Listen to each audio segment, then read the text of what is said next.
भाई ओ भौणी माने खबर शुणिले ना नहीं बंद होगा जाऊँगी 500 टंकिया नोट आज्ञा हाँ राज्य सरकार द्वारा आसला गोटे बहुत बड़ा निष्पत्ति भिडियोटी को शुणु।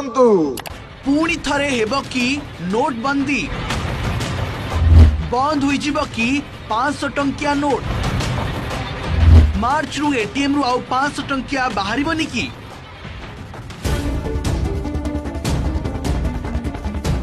वर्तमान सोशल मीडिया रे जोर धरिछि एमिति किछि चर्चा। सरकार 500 टंकिया नोट बंद करने को जाउथबा दाबी करा जाउछि। कहा जाउछि कि आसंता मार्च रे देश रे विमुद्रीकरण बा नोटबंदी हेबो। एटीएम रु 500 टंकिया नोट बाहरिबा बंद होइजिबो।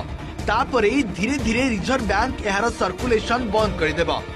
फेसबुक ठारू आरंभ करी ट्विटर सबुथिरे एही खबर एबे निया भଳି व्यापीबारे लागिछि जाहाकु नै चिंतारे पड़िछंती लोके। 2000 टंकिया नोट भଳି 500 टंकिया भी बंद होइजिबो भाबुछंती। शुणिले तो आपण माने जल्दी जल्दी ये इनफॉरमेशन टाको समस्त पाखक शेयर करंतु आ जो माने सब 500 टंकिया कला धन रखिछंती से माने टिके चेंज करंतु नहले नाम नउथिबे रे पुओ। राधे राधे तमर अधे को आमर अधे।